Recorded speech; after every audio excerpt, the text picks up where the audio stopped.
Hello, magandang hapon sa inyong lahat mga kababayan ko. Pag-uusapan natin yung dalawang nagva-viral na issue. Unahin natin itong sa lisensya ng lalaking nanakit, yung sa Kariton Boy, no. Naligwak na pala ng naligwak na pala ng tawag dito ng LTO yung lisensya niya. Anyway, ito 'yon. Inaano po yung pagkakamali ko na nasaktan ko po siya. Inaano po na hindi na po mangyayari in the future. Hindi Hindi na talaga mangyayari, wala ka na lisensya eh. umubra sa Land Transportation Office ang paghingi ng paumanhin at ang pangakong ito ng driver ng puting pickup truck na sangkot sa away sa Antipolo City noong December 13. Sinabi yun ng complainant na nakainom amoy alak, kaya hindi na niya pinansin yung una. Pero imbis na tumigil yung tao, bumalik pa rin para sapukin. Walang tigil. Ano pala drunk driving pala eh. Hindi tayo perpekto pero nakakadulog ng puso yung ginawa niya. Hindi makatao, abuso, walang disiplina. Ngayong Miyerkules, nagkaharap sa pagdinig ng LTO Intelligence and Investigation Division ang pickup driver na si Alias Kaloy at ang biktima. Pinagpaliwanag ang driver kung bakit hindi dapat kansilahin ang kanyang lisensya dahil sa pananakit.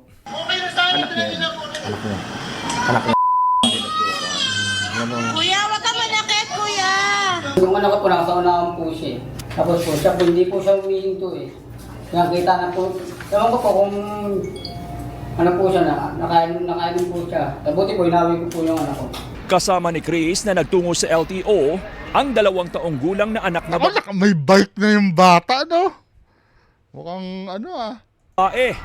Binigyan siya ng ahensya ng bisikleta at mga laruan sa pag-asang makatutulong na maibsan ang tromang dulot ng kanyang nasaksihan. Babay na kay ma'am.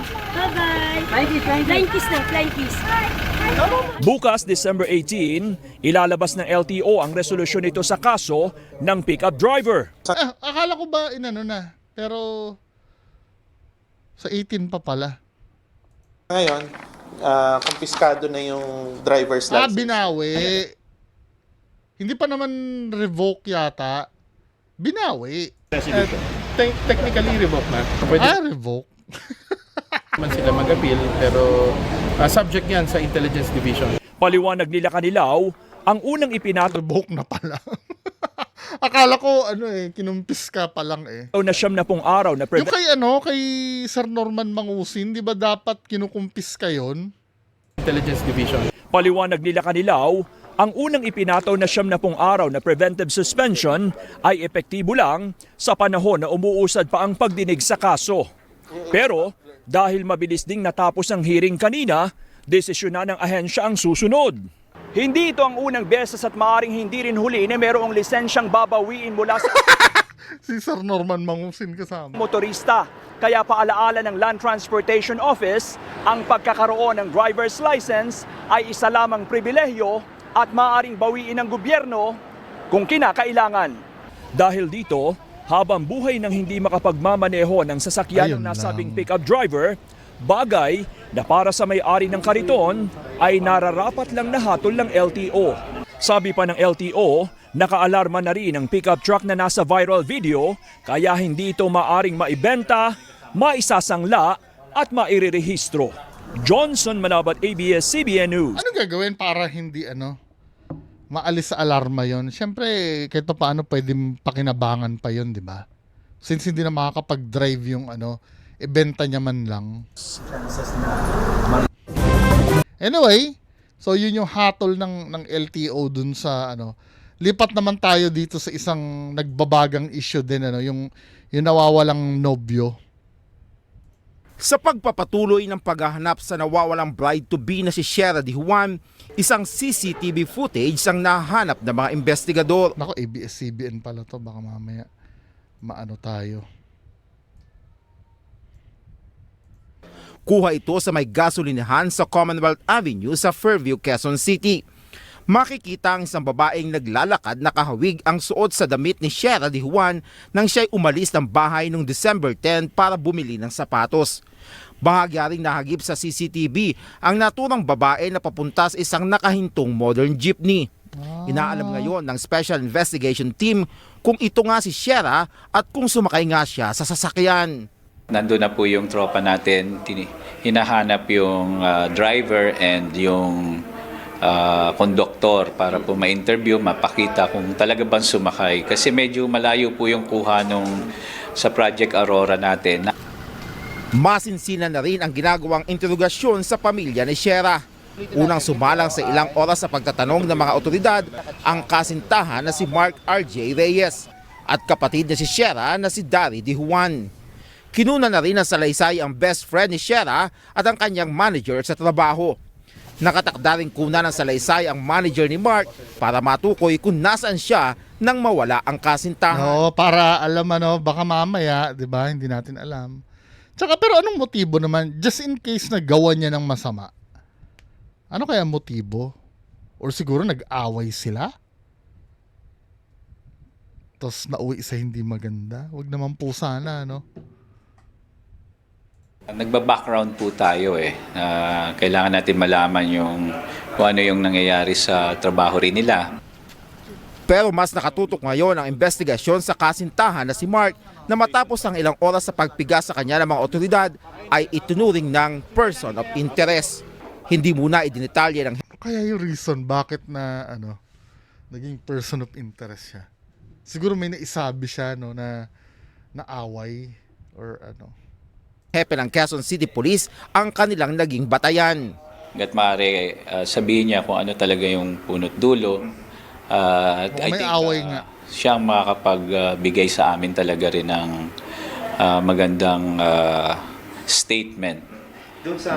Bakit talaga na umalis si Miss Shera. So far, sabi naman niya wala silang pinagawayan for recently. Pero sa mensahe ni Mark sa ABS-CBN News, wala siyang problema kung ituring siyang person of interest dahil ang mahalagaan niya ay gumulong ang investigasyon at mahanap ang kanyang kasintahan. Nauna na ring sinabi ni Mark na handa siya sa anumang investigasyon. Wala naman po akong dapat ikatakot kung sakaling yung tama. punta po sa akin. Sinusuri na rin ng PNP Anti-Cybercrime Group ang cellphone at laptop ni De Juan. Napaka-importante kasi kung makikita natin doon kung sino yung last conversation niya para kung makita natin, tatanungin natin. Nagpadala na rin ng team ang Quezon City Police District sa Romblon dahil doon nagmula ang pamilya ni Shera. Dennis Datu, ABS-CBN News. Tingnan nga natin dito sa isa. May mga person of interest na ang pulis kaugnay sa nawawalang babaeng ikakasal na sana noong linggo. Kabilang dyan ang kanyang fiancé. Pero paglilinaw ng mga pulis, hindi siya itinuturing na suspect. Nakatutok si Marisol Abduraman. Missing in person pa rin ang turing ng pulisya sa dapat ay bride-to-be na si Shera de Juan, habang ang fiancé niyang si Mark J. Reyes kabilang na sa mga itinuturing na person of interest. Pero hindi naman anila nangangahulugang suspects na si Reyes na kinukuhanan pa natin ng pahayag. Since Sa totoo lang, nung una kong napanood to, hindi naman sa parang